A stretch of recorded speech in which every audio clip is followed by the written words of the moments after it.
I think it's time for us to have the talk. The talk?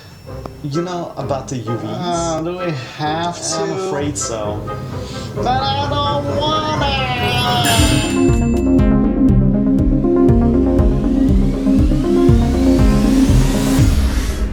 Hello, my name is Kaze and welcome to another right brain tutorial. So in this tutorial, I thought I would finally tackle the not so right brain subject of UVs. UVs, of course, is how you can map the exterior surface of your 3D model onto a 2D flat plane so that you can apply texture to your models. In all honesty, I never really had to deal with UVs when I was using Cinema 4D. As a matter of fact, both Cinema 4D and Blender, in my experience, create UVs automatically as you create geometry. And, you know, a lot of times you never really have to worry about it in those programs.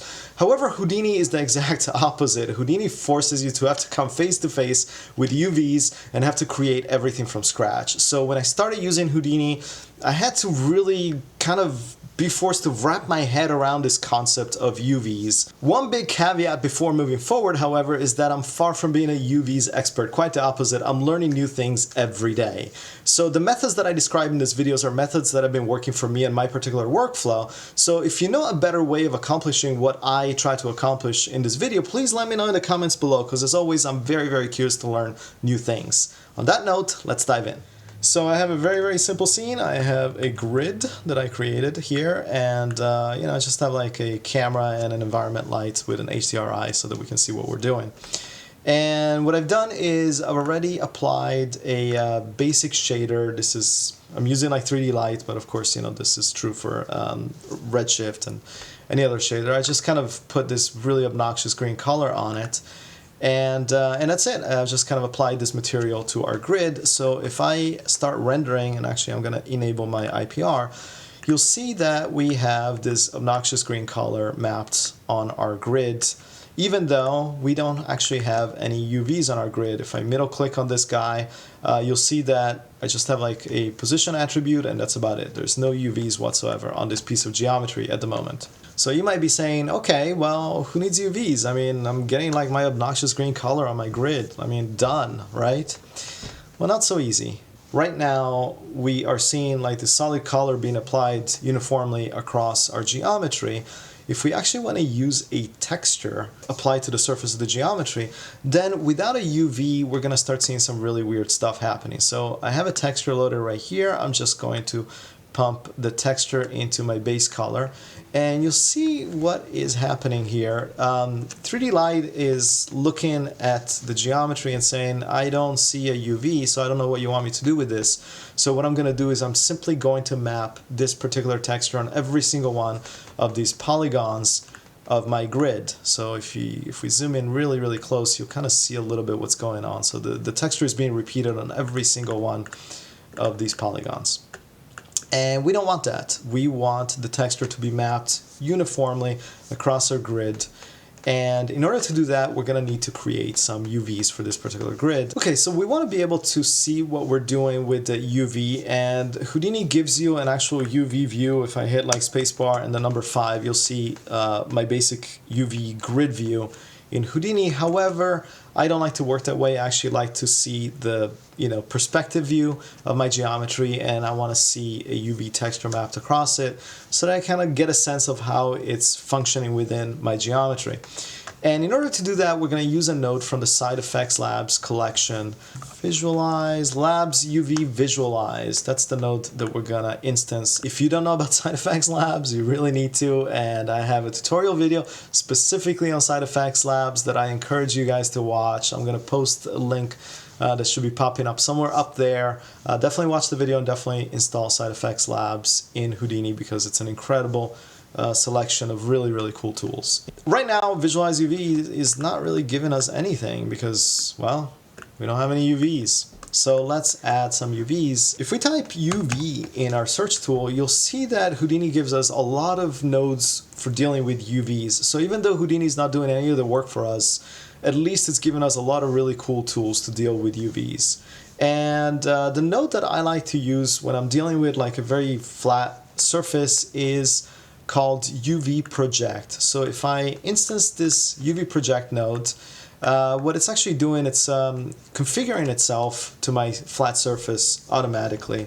and kind of setting all the dimensions that it needs. Right now, like my UV squares are really, really tiny, and that's because the visualized UVs from Side Effects Labs, for some reason, defaults to being zoomed out by a factor of 10. And I don't know why that's the default, but it is the default. So I'm just going to change this from 10 to 1 here under the grid tiling. And now we'll see a little bit better what's happening with our UV grid. So if I enable my IPR once again, you'll see that now we have my texture correctly applied across the surface of my grid. And that's exactly what we want to be able to see. Let me lock my camera again so you see a little bit. So yeah, like this is looking good. I mean, this is what I wanted to see now that I have UVs mapped. What if we want to alter how our texture is being stretched across my grid? Well, I can change some of the settings in the UV project right now. For instance, I have a scale factor of 10 by 10. I think it's just kind of scaling 10 polygons by 10 polygons automatically. But if I change this to say 20 by 20, you'll see that I'm actually stretching out my texture across the grid and enlarging it. So I can manipulate how my UVs are being applied to my geometry by changing the scale factor right here. And as a matter of fact, I can even change the angle by changing this value right here, and I can rotate the way my texture is being applied to my geometry. Okay, so let's keep going. What if we don't have a flat grid? What if we have a more complex object like a box? So how does a box work as far as UV is concerned, which is obviously this is like a three-dimensional object versus just a flat surface. What happens if we put in a UV project across our box?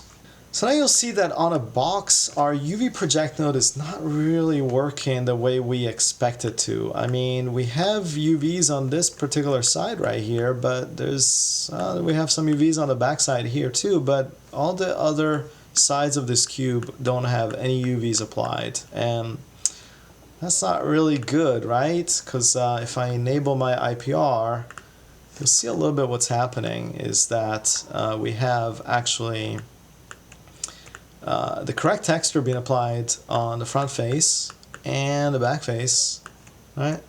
Yeah, but on the sides is a total mess. UV project gives us a couple of different other options. I can change the projection from orthographic to polar. Let's see what that does.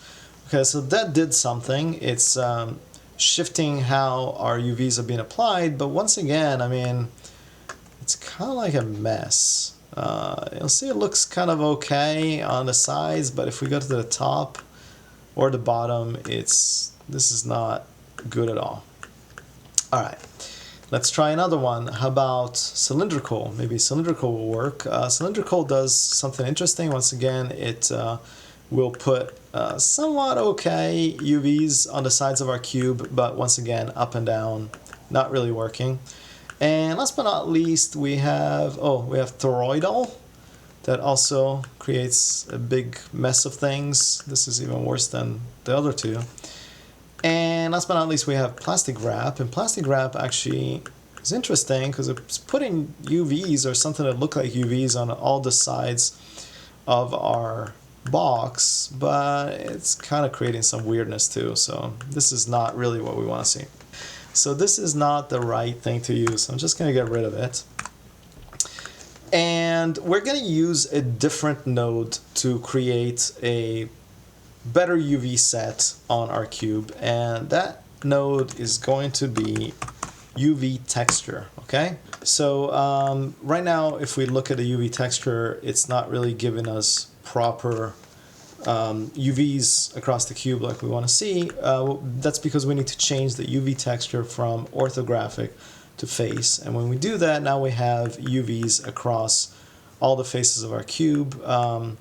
Right now there are, it's creating like UVs very, very tightly packed and very small, so we can kind of change the scaling of the mapping of the UVs, say go 0.2 by 0.2, and that kind of gives us a little bit more sensible resizing. And that's because the scale numbers typically refer to the amount of times that a UV square grid is repeated across the surface. So higher numbers mean more times that it's repeated, and lower numbers means less time that it's repeated, and hence a larger texture. All right, so let's keep going. I now have created a sphere, and what I want to do is I want to see a little bit, how this UV nodes are going to work across a sphere. And if we look at our IPR right here, just like before, without any UV maps being available, 3D Light is just going to put the texture, it's going to squeeze the texture on every one of the polygons of my sphere. In this particular case, I have a lot of triangles, so that's why it looks kind of even crazier than before.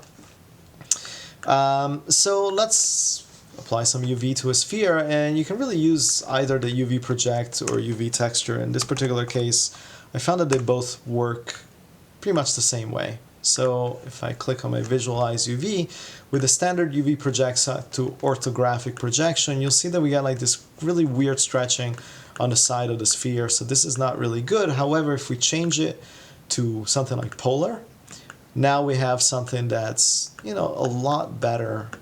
And, this is going to work really, really well if you're doing something like, for instance, a planet. And you have like a planetary texture that you want to kind of wrap evenly around the sphere.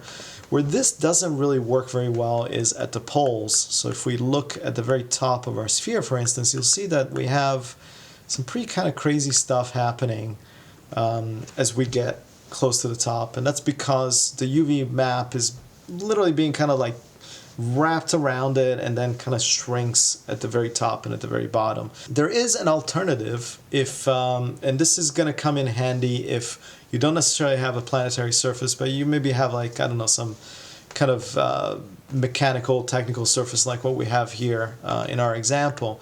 Side Effects Labs actually have a Labs sphere generator.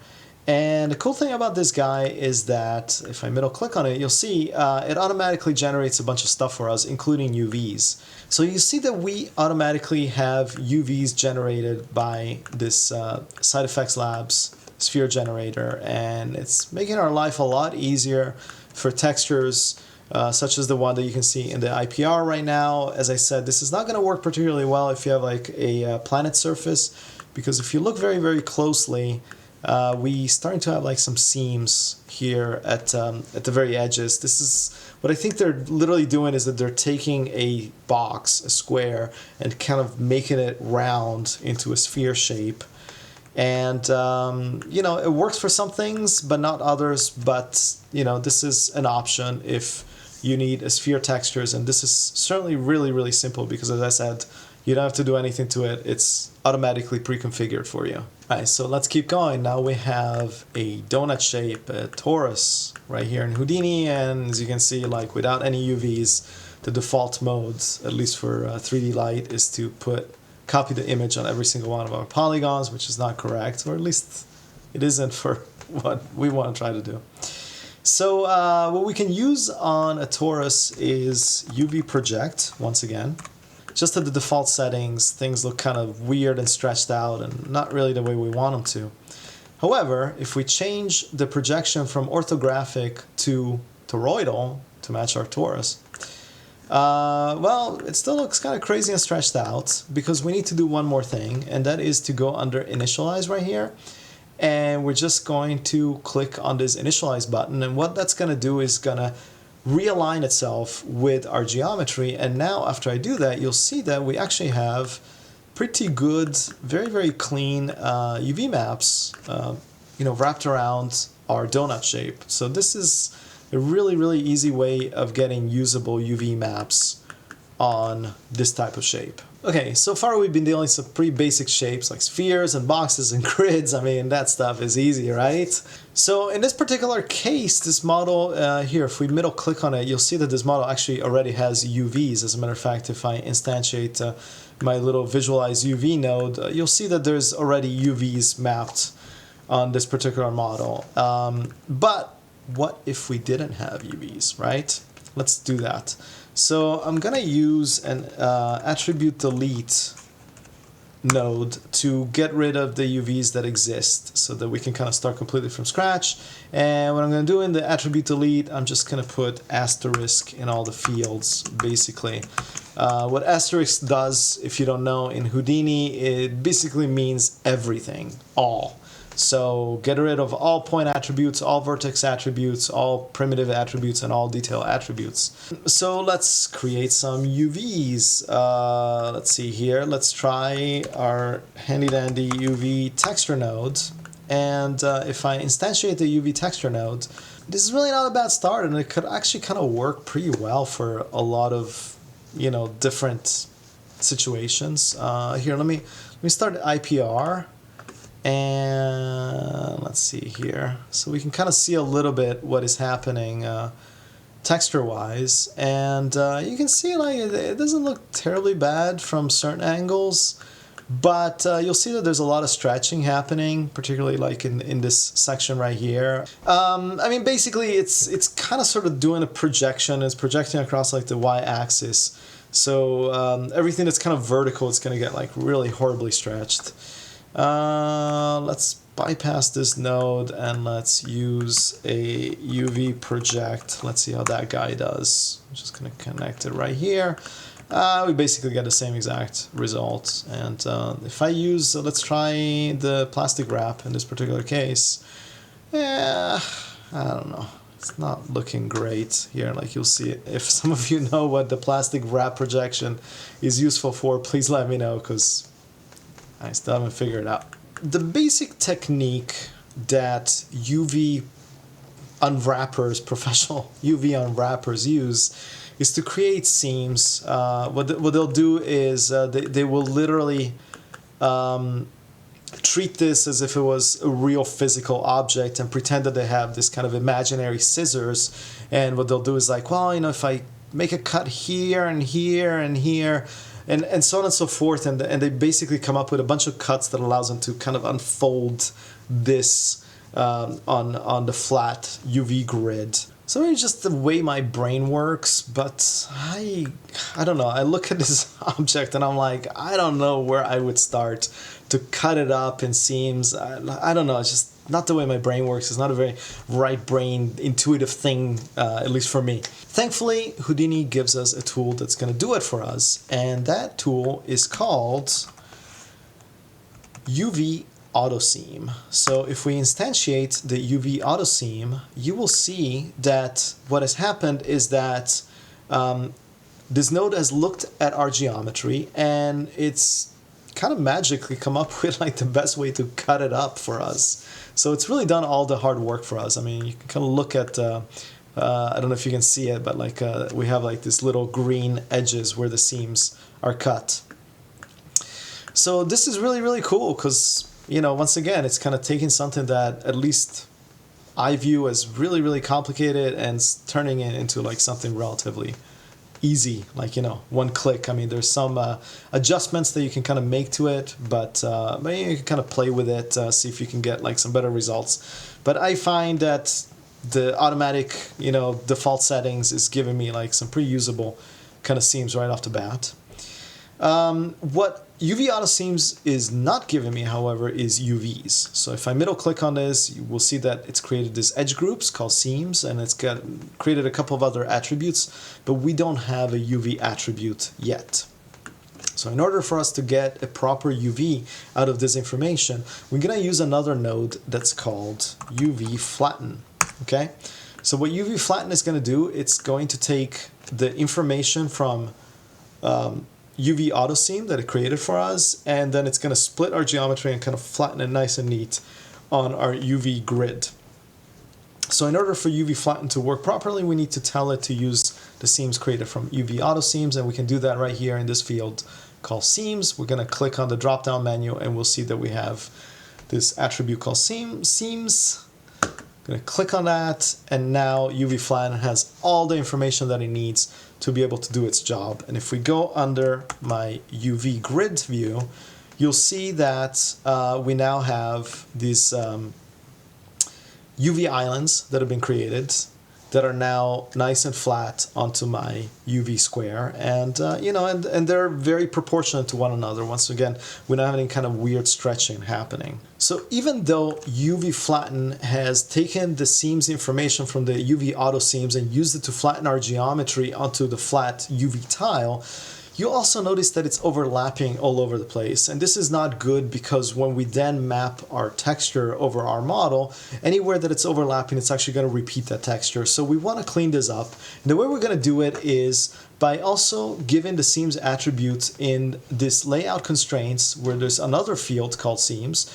And we're going to point it to our seams attribute from the UV auto seams.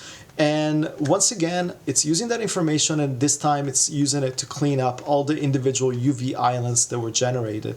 So let me go back to the camera, and so we can kind of move things around, and you can see that it's just a lot cleaner overall. I mean, we don't have any weird stretching like we were having right here. And you know, this is basically like a pretty decent way to unwrap complicated model like this. But wait, there is more. That's right. I have one more method to share with you guys that allows us to get to this result in an even easier sort of way. So SideFX Labs has a node that is called Labs Auto UVs, which is basically going to do the job of these three nodes into one single node, okay? So if I look back at our UV grid, what Auto UV has done is it created seams. It looked at my model, it created seams to where to cut it. It's laid the islands flat on our 2D grid, and then it's cleaned it up for us. So it's automatically, it doesn't have any overlapping parts, okay? It looks pretty damn clean. I mean, I have to say, for being something that's like so quick and easy and automatic, I mean, it does a really, really great job. I mean, here, let's take a look at it again in the IPR.